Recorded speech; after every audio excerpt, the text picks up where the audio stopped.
today I wanted to talk a little bit more about studying languages.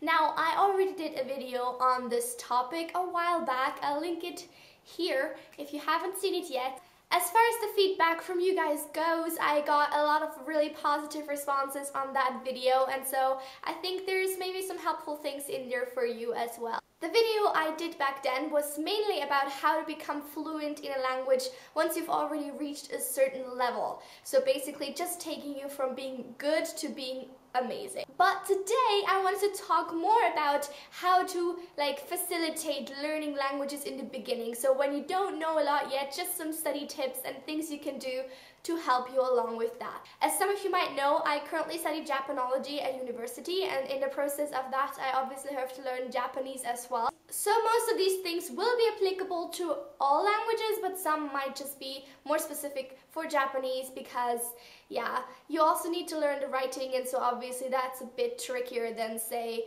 learning French or learning Spanish. So before I get started, let me just say I'm really sorry if the lighting changes in this video or gets kind of weird. But the weather is so strange today, it's been raining and stormy, and now it's sunny again, so I'm not really sure what to expect.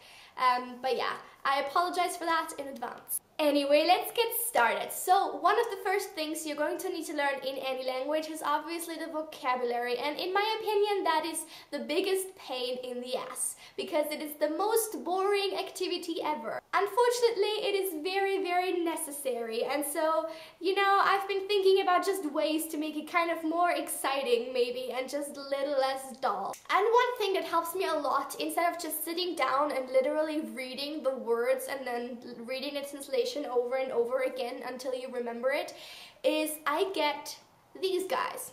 Just little colorful post-it notes. And what I do is I write down the, in my case, Japanese word on a post-it, and then I stick it to the thing that it means. And so whenever I use that certain thing, I read the Japanese word for it and I automatically associate them in my head, and that way I repeat them over and over again without actually having to sit down and study. Now obviously this doesn't work with all vocabulary because especially once you reach a certain stage, or really quickly actually, you start learning vocabulary that are kind of more abstract things and not just objects that you have around your house. But I think that especially in the beginning it helps a lot. I just remember last semester when I started out, I had stickers all over my apartment and also back at home at my parents' house. My room was full of just stickers with Japanese words, and I can honestly say that it helped me a lot, and it was way less boring than sitting down and studying them for real. My next tip would be to go find a pen pal. Now, you can actually do this pretty early on in your studies because, one of the first things you pretty much learn in any language if you take classes or even if you teach yourself is usually how to introduce yourself, how to talk about yourself, about things you like, things you dislike, what you do, kind of if you go to a school, if you go to university, and all that kind of good stuff. And that is usually what you will be talking about with a pen pal at first as well, because obviously you need to introduce yourself. It's just a really simple thing that you can do, and you can pretty much do with whatever language you want, and it's incredibly helpful. I will link the site that I'm using to find Japanese pen pals down below, but I actually think that you can find language exchange partners for other languages on there as well, and if you can't, just type into Google French English language exchange or Spanish English language exchange. Whatever language you're searching for, I'm sure there will be a ton of people who want to learn your language in exchange, and so yeah, you just write back and forth, and the way you do it is pretty much up to you. I have a couple people that I write with, and they all have different styles. One just writes in English to me and I reply in Japanese, and then she corrects my letter and I correct hers. Another guy I write with, he always sends me a text written both in Japanese and English, so I have both versions there and I can kind of read them, and if I don't quite understand the Japanese one I can refer to the English one and vice versa. So then I obviously reply with two versions of my text as well, and I think that's incredibly helpful. Both versions work really well, so just go ahead and find whatever works for you and obviously your language partner. But I can promise you, despite the fact that it might be a lot of work, especially if you write letters in a different script like I have to, it is a lot of work. it is. I sometimes sit there for like 2 hours just writing one text or trying to translate his one text because I can't read all of the kanji yet, and he insists on using them without giving me the furigana for it, but it's okay. I'm very grateful that I get the chance to exchange and kind of improve my Japanese in the first place, so I'm not complaining. As I said, I would recommend doing this at pretty much any level because you learn so much. So much by just writing letters with someone who's a native speaker. It's basically like the first step to actually talking to a native speaker, because you can take your time, you can sit down, you can even use a dictionary, you can use whatever you like, you can work on your text, you can work on what you want to write, and you don't have to make any spur of the moment decisions. You don't have to like think and kind of stress yourself out as you would probably in a situation where you tried to apply what you learned in a language in like a native speaker situation. So I think it's incredibly helpful, and I would recommend doing this to absolutely everyone. It's also just super interesting to talk to someone from a different country, because obviously there are cultural differences, and they always tell me about like events and kind of, you know, festivities that are happening in Japan at the moment that maybe I haven't heard of before. And so yeah, it's just incredibly interesting, and you'll learn a ton.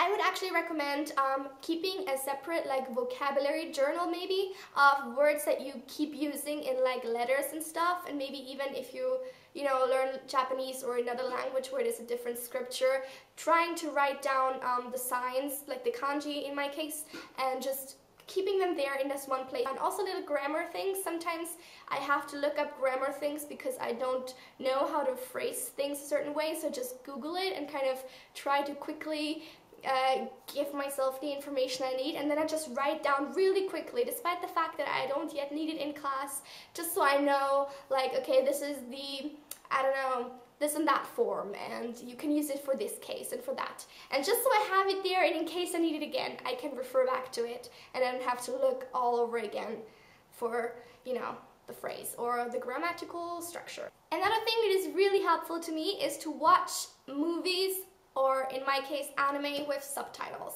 Despite the fact that I'm not actually a big fan of anime except for Detective Conan, which is my jam, like literally, I kind of make myself watch them every now and again just so I can hear some native Japanese being spoken, and just so I can kind of at least try to apply what I've learned in class. Obviously, I don't understand much of anything, but it still helps you, and it's just a major boost for your confidence as well if you start noticing more and more things, and you start hearing words or phrases or grammatical structures, and you're like, oh my god, I know what this means. Because despite the fact that maybe you don't recognize a lot, you still understand more than maybe you would have 2 months ago, and that's just an amazing feeling.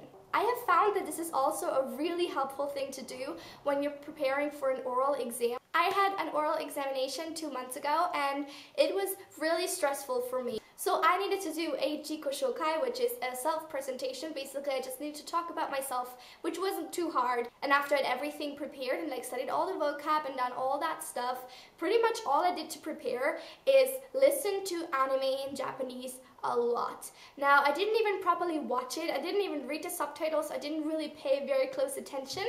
I like put it on while I was doing stuff around the house or like doing the dishes, whatever. I just wanted to kind of have that background noise in Japanese. And I'm not sure that this is like a scientific thing, but I have noticed that for some reason when I listen to Japanese, even if I don't understand it, my brain tries to understand it and thereby accesses that part of my memory or that part of my brain that is like in control of the languages. Again, I have no idea if that's just science that I made up or if it's actually true, but I feel like that's how it works.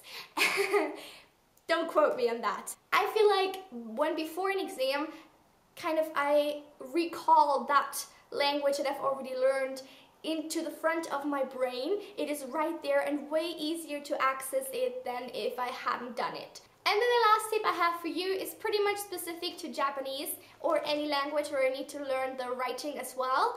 And it's to make flashcards and make a lot of them. I know that you can actually buy the finished flashcards for the kanji, and it'll like give you a bunch of information on them, like is it a fire kanji, is it a water kanji? I to this day don't know what that means or if it has something to do with the radicals. No idea. But personally, I feel like it works so much better if you make your own. I'm sure you all know how flashcards as a concept work. Basically, you just draw the kanji on one side, and please ignore my terrible kanji writing skills. My teacher always corrects me because I don't do it very neatly. And then at the back, I just write the onyomi and the kunyomi. Can you see this? These are the ones that we need to be able to recognize, so we don't yet need to write them. And we need to know a Chinese and a Japanese meaning as well as the translations to both. And so that's what I write down here. I know that there's like a bunch more meanings and readings. Luckily, we need to only focus on a couple. Now, I actually don't have a big problem with studying kanji. I find it's really easy. Like, I can remember them really well, and I can do a lot at one time. I can do up to like 50 a day and then still remember them the next day, and it's really helpful if you like need to kind of cram before a test. But disclaimer, that's not how everybody's brain works. So if you need to learn kanji, maybe try to figure out if it like comes easy to you or if you have to take a lot of time, because you know, everybody's brain works differently, and I'm just one of the lucky people who can remember kanji really easily, which is definitely helpful. But then if I don't do anything, like for the February holidays, I didn't look at one kanji, and after that I'd forgotten like half of them. So, you know, maybe the people who take more time actually remember them for longer. As I said before, I would just recommend making your own, because there's also programs on the internet. I think one is called Anki that a lot of my friends use, but I personally just prefer making them myself, because in the process of making them, I already have to draw them, I have to write the meanings down, and that way I've already seen them once and they're not completely new to me,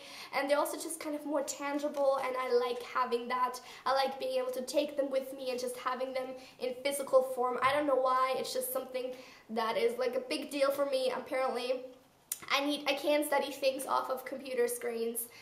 I just can't. And I also don't really want to spend a lot of money on them if I can just buy like a bunch of flashcards for like $1 and then cut them in half and get my lovely little flashcards myself. Because why would I need to spend money on that? It's just a waste of money, to be honest. So yeah, basically the way I do it is I keep it in like a big Ziploc bag, because otherwise they're falling all over the place. As I said, add up to 50 new kanji every single day if I have like a lot to go through, and I think I need to know about 300 in 1 month.